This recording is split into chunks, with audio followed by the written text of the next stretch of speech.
Module 7, Lesson 4 deals with writing and solving multi-step equations. The pacing guide says this is a 90-minute lesson, so it should be a 2-day lesson to get it accomplished. We have 19 resources to get through, so let's get started working on them. Some equations contain expressions with grouping symbols on one or both sides of the equal sign. To solve equations like this, expand the expression to contain the grouping symbols, and then solve the equation combining any like terms and using the properties of an equality. We're going to take a look at an animation that's going to explain that a little bit more. You can use the distributive property and the properties of equality to solve a multi-step equation.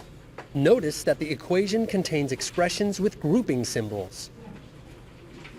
To solve this equation, first expand the expressions using the distributive property. In the expression on the left, multiply each term inside the parentheses by -5.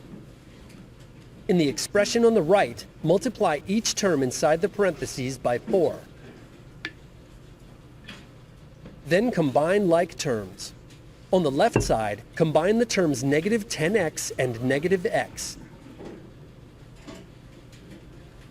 On the right side, combine 44 and 1. Use the addition property of equality to get the variables on one side of the equal sign. Add 11x to each side, then simplify. Use the subtraction property of equality to isolate the variable on one side of the equal sign. Subtract 45 from each side, then simplify.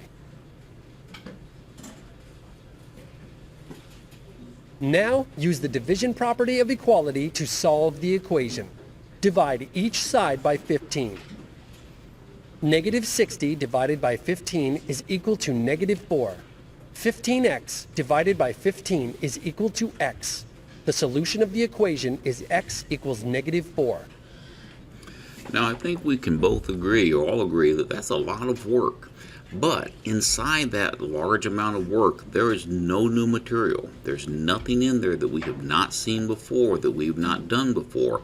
We're just taking a lot of different pieces and putting it together in one large problem. So let's take a look at the problem that they've given us here in example 1. You can see you've got the distributive property taking place here on the left-hand side, and you also have the distributive property taking here on the right-hand side. That's the first things we're going to do, is take care of those distributive property steps. So in doing that, 3 times 8x gave me 24x. 3 times 12 gave me 36. On the right-hand side, 2 times 3 gave us 6. And a 2 times a -3x, that gave us a -6x. Next, we're going to combine the like terms on each side.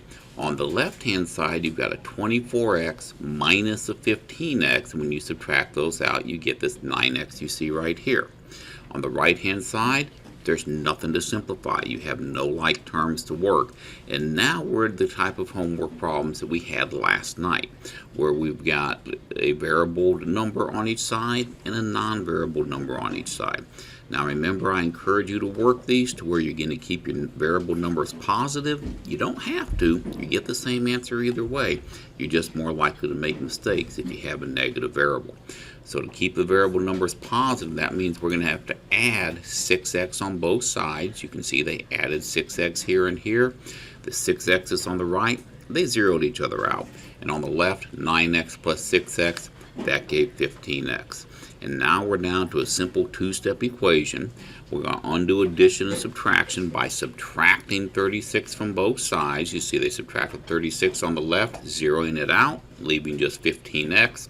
And they subtracted 36 on the right, which gave them a signs are different, find the difference problem, also leaving them with a -30. Finally, we're going to undo multiplication and division by dividing 15 on both sides. The 15s on the left are going to divide each other out, becoming 1. 1 times x is x. And on the right, -30 divided by 15, that's going to end up giving you a -2. for your final answer. So the answer here to your equation you type in here is going to be x is equal to -2. Once again, that's an awful lot of supporting work, but it's nothing new. It's nothing we haven't covered before. So you should know how to kind of work your way through it. Now it's going to be your turn. Pause the video and work on extra example number 1 on your own. Now, just like we've seen in the practice problems, I'm going to start off this one by using my distributive property. I'm going to distribute this 4 through the grouping symbol, so everything prior to that's going to stay the same. I have a minus 10x minus 8 equals 4 times 5 is going to be 20. 4 times a negative 1x is going to become a negative 4x, and then we have plus 2x on the end right there. Next, we're going to take and combine our like terms, and the only thing we can combine is right there. Everything else stays the same. 10x minus 8 equals 20, and then I have a negative 4x plus 2x. Signs are different. Find the difference with a sign from your larger number going in front of your answer. Now it's time to start moving things around so that I can get my variables on one side, my non-variables on the other. As I keep telling y'all, do this to where your variable numbers stay positive, which means we're going to have to add 10x to both sides. Now from here, my negative or my 10s on the left hand side are going to zero each other out. Let's see if I can get my mouse to work again. There we go. They're gone. That's going to leave me with a negative 8 on the left, and on the right I have 20, and then I have 2x, negative 2x plus 10x. That's going to leave me with a positive 8x. From here, we're going to undo addition and subtraction, which means I've got to take and subtract 20 from both sides. I'm making this 20 right here go away. And when I do that, the 20s zero each other out, leave me with 8x on the right is equal to, signs are the same, find the sum with your sign from your larger number going in front of your answer. Now I'm going to take and divide both sides by 8 to undo my multiplication and division. These divide out becoming 1. 1 times x is x. Positive, negative times negative divided by positive is a negative. And now I've got some harder grunt work to do, because 8 does not go into 28 a perfect number of times, and the textbook actually gave us a clue on this, saying to input your answer as a decimal. So that's going to give me 3, which is 24, with 4 left over. Annex in a decimal and a 0. That decimal went up and the 0 comes down. 8 goes into 40 5 times, so it's going to be a negative 3.5 for our final answer.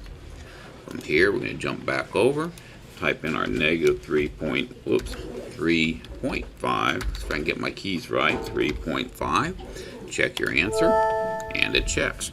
This right here, that's going to be showing your work. That is what I must see on each and every problem of this type for your homework.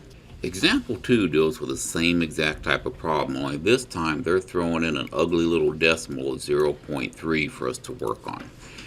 Despite the fact there's a decimal there, we're still going to work it the same exact way.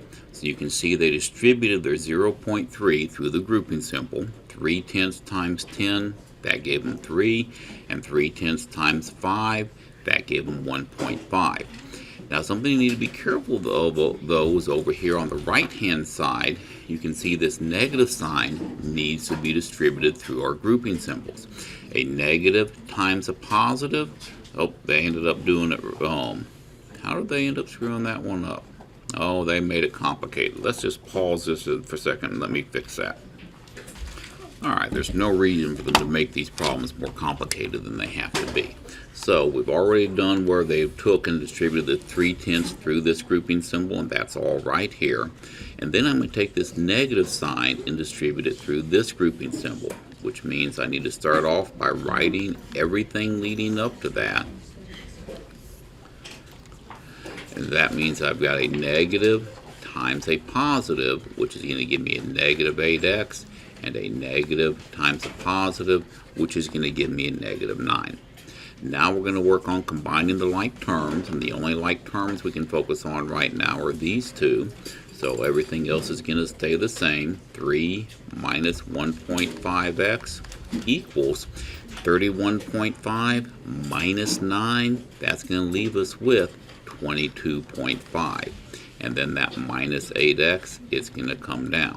Now this 22.5 came from these two terms, these two constants up above that I subtracted. From here, we're going to work on isolating the variable, getting our variable terms on one side, our non-variable terms on the other. I like keeping my variables positive, so I'm going to do that by adding 1.5x to both sides. Oops, hold on, nope, I was looking at the wrong number. That's not what I'm going to do. I'm going to do that by adding 8x on both sides. That'll be 8.0x on the left. And when I do that, I get a 3 down here.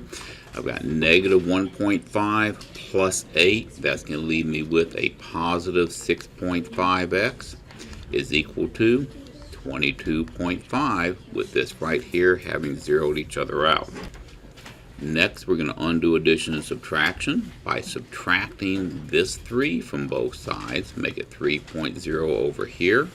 And when I do that, the 3's zero each other out, and that's going to leave me with my 6.5x is equal to 22.5 minus 3. Well, that's going to be a 19.5. Now we get to undo multiplication and division by dividing both sides by the 6.5. These divide out becoming 1. 1 times x is x, and 19.5 divided by 6.5. I'm going to bounce the decimal outside the house till it hits the wall. The decimal inside the house goes the same number of spaces to the right. Then we're going to say, well, 65 goes into 1 0 times, goes into 19 0 times, but it goes into 195 2 times, and that's going to give us actually 130.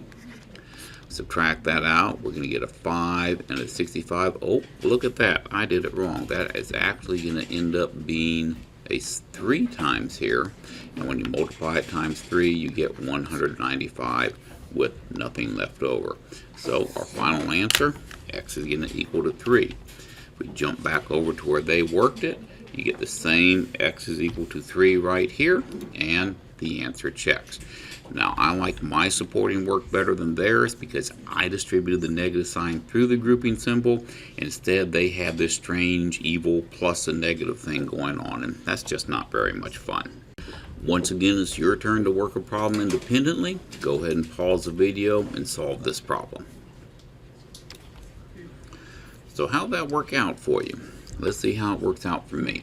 First thing I'm going to do is distribute this 0.5 through the grouping symbol, and multiplying something by 0.5, that's the same thing as saying what is half of it. So half of 10, that's going to leave me with, get my pen going here, 5 minus half of 8, that's going to be 4x, and that's going to equal to, the 11 comes down, and then we're going to distribute the negative sign through the grouping symbol just like that last problem. A negative times a positive is going to give me negative 5x, and a negative times a positive again, that's going to give me a negative 13. Now I'm going to combine my like terms, which are those two. So I've got the 5x minus 4y, or I'm sorry, the 5 minus 4x we're going to leave alone.